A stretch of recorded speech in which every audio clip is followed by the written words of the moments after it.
Assalamualaikum warahmatullahi wabarakatuh. Selamat bergabung kembali di dalam video pembelajaran kriptografi dan keamanan data. Jadi dalam video kali ini kita akan mendalami terkait dengan salah satu topik dalam keamanan data, yaitu tentang steganografi. Adapun pokok bahasan kita dalam video kali ini terbagi ke dalam 3 bagian.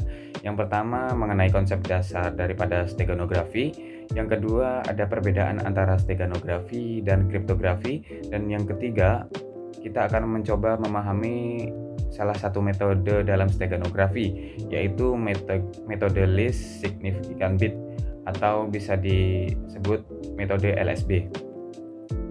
Sebelum lebih jauh mendalami mengenai apa itu steganografi, kita harus mengetahui terlebih dahulu sedikit mengenai information hiding. Jadi information hiding ini merupakan bidang ilmu yang mempelajari cara menyembunyikan pesan. Jadi information hiding intinya adalah bidang ilmu yang mempelajari cara menyembunyikan pesan, sehingga pesan tersebut tidak dapat dipersepsi baik secara visual maupun audial. Terkait dengan bidang information hiding ini dibagi lagi ke dalam dua subbidang. Yang pertama ada namanya kriptografi dan yang kedua adalah steganografi. Terkait dengan kriptografi ini saya tidak akan membahasnya. Jadi usia steganografi ini sesuai dengan usia kriptografi dan secara keduanya pun berjalan secara bersamaan. Jadi intinya dalam information hiding, dalam penyembunyian informasi terdapat dua bagian utama. Yang pertama ada namanya kriptografi dan yang kedua ada namanya steganografi. Oke, apa sih steganografi itu? Jadi teknik menjaga kerahasiaan pesan itu tidak hanya dengan menggunakan kriptografi. Ada teknik lain yang juga sudah digunakan sejak berabad-abad yang lalu ya, yaitu teknik steganografi. Jadi selain kriptografi yang dapat digunakan dalam mengamankan data, ada teknik lain yang dapat digunakan yaitu steganografi. Steganografi ini berasal dari bahasa Yunani steganos dan grapein. Steganos artinya tersembunyi dan grapein artinya tulisan. Jadi secara bahasa, steganografi ini merupakan tulisan yang tersembunyi. Steganografi ini merupakan ilmu dan seni menyembunyikan pesan rahasia di dalam pesan lain, sehingga keberadaan pesan rahasia tersebut tidak dapat diketahui ya. Jadi secara bahasa berasal dari bahasa Yunani yaitu steganos dan grapein. Kemudian secara lengkap steganografi itu sendiri diartikan sebagai ilmu dan seni menyembunyikan pesan. Yang perlu di-highlight adalah menyembunyikan pesan rahasia di dalam pesan lain. Jadi ada pesan rahasia yang akan kita sembunyikan atau yang akan kita sisipkan di dalam media atau pesan yang lain. Sehingga apa? Sehingga keberadaan pesan rahasia tersebut tidak dapat diketahui ya. Intinya steganografi begitu ya. Pesan rahasianya akan disembunyikan atau akan disisipkan di dalam pesan yang lain. Baik, berikutnya kita masuk ke dalam bagian sejarah daripada steganografi. Misalnya di sini steganografi dengan media kepala budak. Jadi ditulis oleh Herodotus sekitar 485 sebelum Masehi. Jadi Herodotus ini merupakan sejarawan Yunani. Jadi dia menuliskan sejarah terkait steganografi dalam bukunya yang berjudul Histories of Herodotus.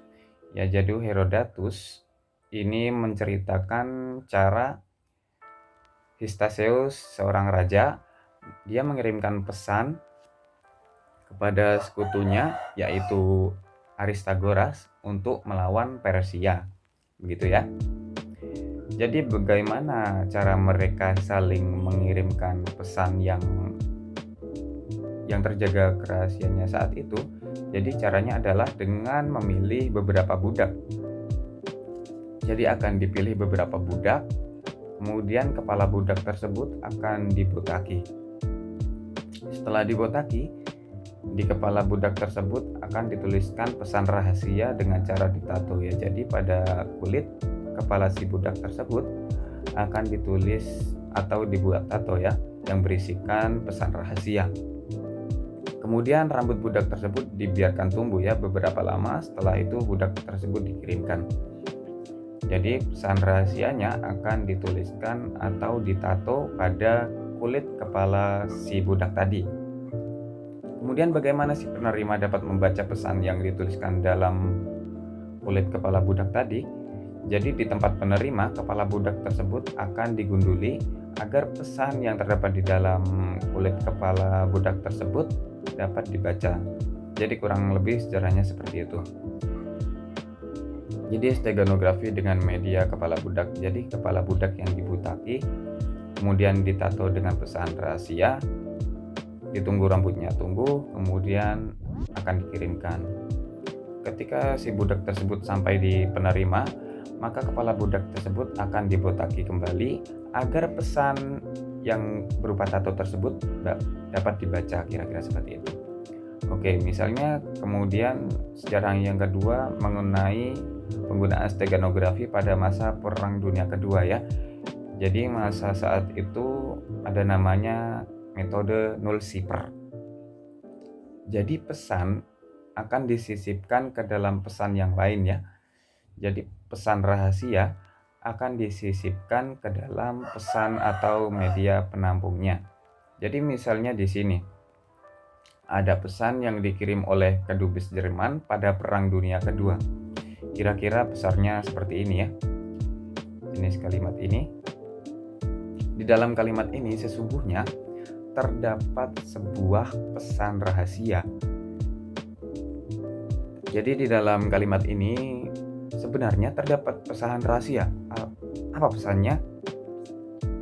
Atau bagaimana kita mengetahui pesan tersebut dalam media tersebut? Maka kita membutuhkan kuncinya. Kuncinya yaitu ini, huruf kedua setiap kata. Jadi kita mengambil huruf kedua setiap kata. Atau kurang lebih kalau kita tandanya seperti ini. Jadi kita tandai setiap huruf kedua di setiap kata. Kemudian setelah kita tandai, kita gabungkan menjadi satu, hasilnya kira-kira seperti ini. Pressing cell from MY June 1. Jadi intinya rudalnya akan diluncurkan pada tanggal 1 Juli. Seperti itu ya. Ini pada masa Perang Dunia Kedua. Jadi ada sebuah pesan rahasia disembunyikan di dalam pesan yang lain. Oke, kemudian untuk mengetahui pesan rahasia tersebut ada atau tidak, maka kita membutuhkan sebuah kunci, di mana di sini kuncinya adalah huruf kedua setiap kata. Setelah kita dapat huruf kedua setiap kata, kemudian kita gabungkan menjadi satu, maka hasilnya adalah seperti ini. Jadi kurang lebih artinya rudalnya akan diluncurkan pada sekitar tanggal 1 Juni. Oke, contoh lain dalam metode null zipper terdapat sebuah pesan rahasia juga. Kalau di contoh sebelumnya kuncinya berada dalam setiap huruf kedua, dalam contoh yang ini kuncinya terdapat pada setiap huruf ketiga. Jadi setiap huruf ketiga kita tandai. Kemudian kalau kita gabung setiap huruf tersebut jadinya seperti ini ya. Send layers, gun, and money. Jadi kirimkan pengacara, senjata, dan uang. Kira-kira seperti itu. Oke, misalnya contoh yang lain nih. Contohnya dalam bahasa Indonesia. Oke, silahkan teman-teman coba pecahkan kira-kira pesan apa yang tersembunyi di dalam kalimat tersebut. Dan kira-kira apa kunci yang digunakan ya. Oke, jadi kunci yang digunakan dalam pesan yang tadi adalah kira-kira seperti ini ya. Jadi dia menggunakan setiap huruf pertama ya dari setiap kata. Oke, jadi kalau kita lihat di sini yang ditandai adalah huruf pertama dari setiap kata. Yang jika kita gabungkan, maka pesannya adalah yang ini. Malam ini kita kabur. Jadi MALAM KINI malam ini, KITA kita, kemudian KA, BO dan R kita gabung. Kita gabung maka menjadi malam ini kita kabur. Kira-kira seperti itu. Oke, contoh terakhir. Misalnya ada sebuah puisi seperti ini. Jadi sesungguhnya di dalam puisi ini terdapat sebuah pesan yang tersembunyi. Oke, kuncinya di sini. Silahkan dipahami. Untuk setiap bait, ambillah huruf pertama pada baris pertama. Jadi huruf pertama pada baris pertama kita ambil. Kemudian huruf terakhir pada baris selanjutnya. Kemudian untuk baris selanjutnya, ambil lagi huruf pertama, kemudian huruf terakhir untuk baris kemudian. Jadi pada setiap bait, di baris pertama kita ambil huruf yang pertama. Berikutnya kita ambil huruf yang terakhir. Seperti itu. Jadi misal di sini di bait pertama, baris pertama kita ambil huruf yang P. Bait pertama huruf kedua kita ambil yang I. Seperti itu ya. Baris ketiga kita ambil huruf yang pertama, kemudian baris kedua selanjutnya ambil yang terakhir, yang selanjutnya yang pertama. Jadi kalau kita rangkai, kata yang berbentuk dari setiap bait ini adalah PILIH. Pilih. Oke, berikutnya di bait yang kedua. Karena bait bau, maka kita ambil dari yang pertama lagi, N. Baris berikutnya yang terakhir O, kemudian M, kemudian O lagi, dan yang pertama. Jadi yang tadi ada kata pilih, kemudian ada NOMOR, nomor, pilih nomor. Kemudian di bait yang terakhir ambil lagi baris pertama T, huruf yang terakhir U. Jadi diselang-seling ya. Yang pertama, terakhir, dan pertama lagi. T, U, J, U, dan H. 7. Jadi pesan yang tersembunyi dalam puisi atau saja ini adalah pilih nomor 7. Kira-kira seperti itu ya. Oke. Ini contoh sederhana daripada steganografi menggunakan teknik null zipper ya, yang banyak digunakan pada saat Perang Dunia Kedua. Terlihat gampang ya, terlihat gampang memang kalau kita mengetahui kuncinya. Bayangkan kalau kita tidak mengetahui kuncinya. Seperti ini, kita harus mencoba satu-satu dari kemungkinan huruf pertama, huruf kedua, huruf ketiga, dan seterusnya. Atau bisa jadi seperti saja yang barusan. Baris pertama ambil huruf pertama, baris kedua huruf terakhir. Kalau kita tahu kuncinya, gampang kita menemukan rahasianya. Tapi kalau kita tidak mengetahui, maka akan membutuhkan waktu untuk memecahkan apa sebenarnya rahasia yang disembunyikan di dalam pesan tersebut. Kira-kira seperti itu. Oke, jadi perbedaan kriptografi dan steganografi. Jadi kalau kriptografi, kita menyembunyikan pesan atau mengacak isi konten pesan. Jadi dalam kriptografi, kita akan mengacak pesan. Tujuannya agar pesan tidak dapat dibaca oleh pihak ketiga. Jadi pesannya ada, cuma teracak. Ya. Jadi tidak dapat dibaca oleh pihak ketiga. Kalau steganografi, dia menyembunyikan pesan. Jadi pesannya tidak diacak, akan tetapi pesannya disembunyikan dalam pesan yang lain. Tujuannya untuk apa? Untuk menghindari kecurigaan dari pihak ketiga. Jadi kalau kriptografi, pesannya ada dan teracak, dan besar itu kemungkinan pihak ketiga akan curiga kepada pesan tersebut. Nah, kalau steganografi, dia sembunyikan pesannya ke dalam pesan yang lain.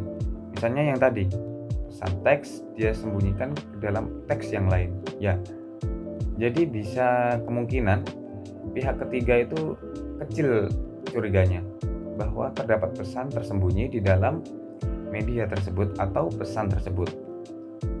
Jadi kira-kira ilustrasinya seperti ini ya. Nah, ini contoh kalau kriptografi.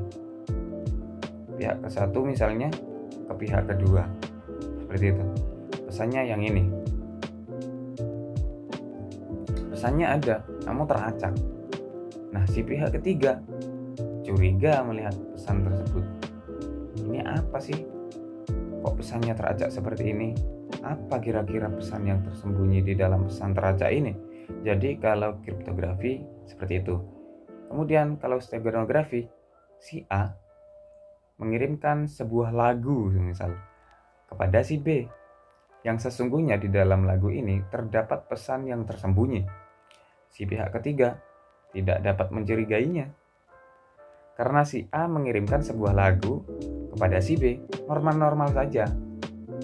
Kalau seseorang mengirimkan lagu kepada orang lain kan normal, padahal di dalamnya terdapat pesan rahasia yang tersembunyi. Jadi si pihak ketiga itu kecil kemungkinannya curiga terhadap lagu yang dikirim seperti itu. Jadi kira-kira seperti itu inti perbedaan dari steganografi dan kriptografi. Jadi kalau kriptografi dia akan mengacak pesan yang akan dirahasiakan, sedangkan steganografi dia menyembunyikan pesan yang dirahasiakan kepada pesan yang lain, seperti itu. Oke, steganografi digital. Ini merupakan penyembunyian pesan digital di dalam dokumen digital lainnya. Jadi penyembunyian pesan digital di dalam dokumen digital lainnya. Kalau tadi di contoh yang awal di null cipher teks kita sembunyikan di dalam teks, bisa jadi nanti teks kita sembunyikan ke dalam dokumen digital. Jadi kemudian di situ ada istilah yang namanya carrier file, dokumen digital yang digunakan sebagai media untuk menyembunyikan pesan atau penampung pesan. Apa saja? Bisa berupa teks kita sembunyikan di dalam teks, atau bisa berupa audio. Di ilustrasi sebelumnya, si A mengirim lagu kepada si B atau ke dalam gambar. Jadi pesan kita sembunyikan ke dalam gambar, atau bahkan bisa video. Jadi pesan rahasia kita sembunyikan ke dalam file video, itu bisa. Itu yang dinamakan steganografi digital. Oke, misalnya contohnya seperti ini. Saya punya pesan rahasia seperti ini berupa teks. Saya akan sisipkan atau sembunyikan ke dalam carrier file-nya ini. Ini tadi bisa berupa teks, bisa berupa audio, MP3, musik misalnya. Kemudian bisa berupa gambar, PNG, JPG, dan lain sebagainya. Atau bahkan bisa juga berupa video. Sehingga nanti hasilnya adalah media penampung yang berisi pesan rahasia. Kira-kira seperti itu ya.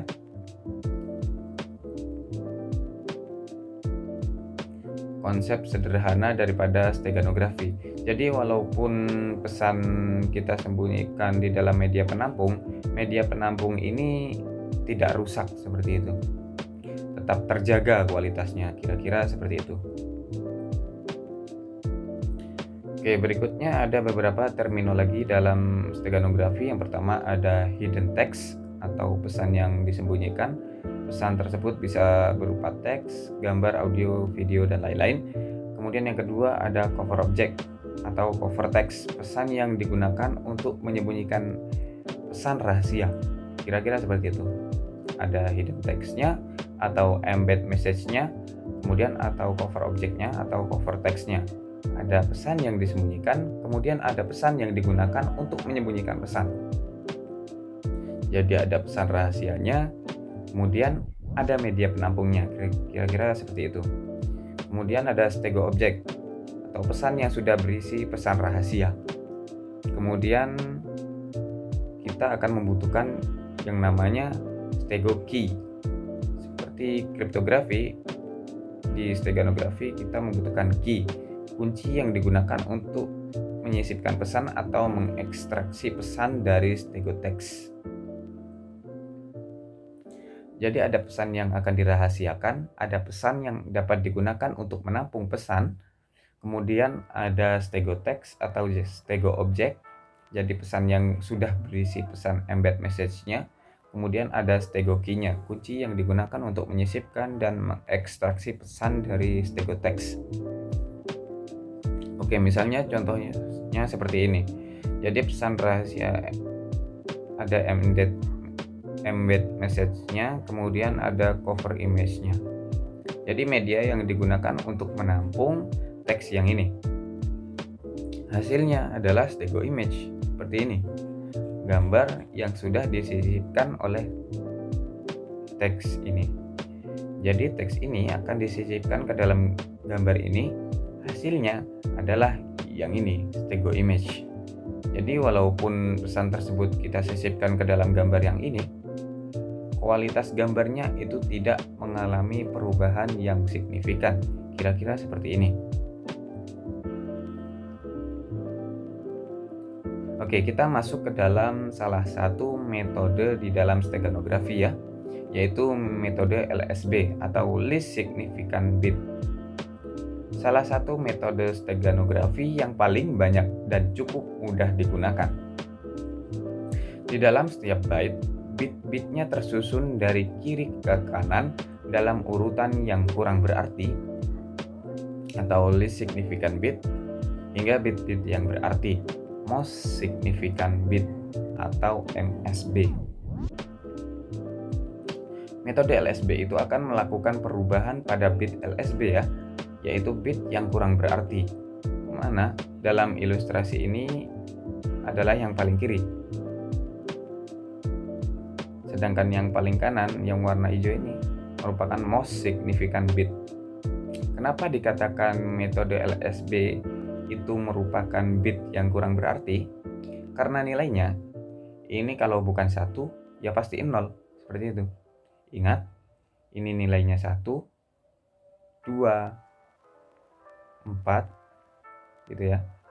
Ini 8, 16, ini 32, 64, yang terakhir adalah 128. Jadi di dalam metode LSB akan dilakukan perubahan pada bit LSB ya. Untuk bit yang kemungkinan akan terbesarnya adalah 1, paling kecil 0, bukan MSB. Kalau MSB maka yang terbesar adalah 128. Jadi dalam metode LSB kita fokus pada bit yang paling kecil atau bit yang kurang berarti, yang ini. Oke, metode LSB merupakan metode steganografi yang paling populer, memanfaatkan kelemahan indera visual atau audio manusia dalam mengamati perubahan sedikit pada gambar atau audio ya. Jadi sebenarnya pesan penampungnya atau gambar penampungnya ini mengalami perubahan, cuman tidak dapat disadari oleh indera visual maupun audio. Caranya adalah mengganti bit LSB dari pixel dengan bit pesan. Mengubah bit LSB hanya akan mengubah nilai bit 1 lebih tinggi atau 1 lebih rendah. Tadi ya, karena dia bit yang paling kecil, maka nilai maksimumnya adalah 1, paling rendah adalah 0. Sehingga tidak berpengaruh terhadap persepsi visual atau auditori manusia. Berikutnya ada konsep steganografi dan kriptografi. Jadi steganografi ini sebenarnya bukan pengganti daripada kriptografi, tetapi keduanya saling melengkapi. Keamanan pesan rahasia dapat ditingkatkan dengan menggabungkan atau mengkombinasikan antara kriptografi dan steganografi. Awalnya, mula-mula pesan dienkripsi dengan algoritma kriptografi. Selanjutnya, siperteksnya akan disembunyikan ke dalam media yang lain menggunakan teknik steganografi. Kurang lebih alurnya seperti ini. Dari plain stack dienkripsi menggunakan kriptografi menghasilkan siperteks. Nah, siperteksnya kita sembunyikan menggunakan teknik steganografi ke dalam media yang lain sehingga nanti akan menghasilkan stego teks seperti itu. Atau stego image, kira-kira seperti itu. Jadi kita dapat menggabungkan teknik kriptografi dan steganografi untuk menghasilkan keamanan data yang lebih baik. Baik, mungkin demikian akhir dari video pembelajaran kali ini, khususnya membahas materi steganografi. Sampai bertemu dalam video-video pembelajaran yang lain. Saya akhiri. Wassalamualaikum warahmatullahi wabarakatuh.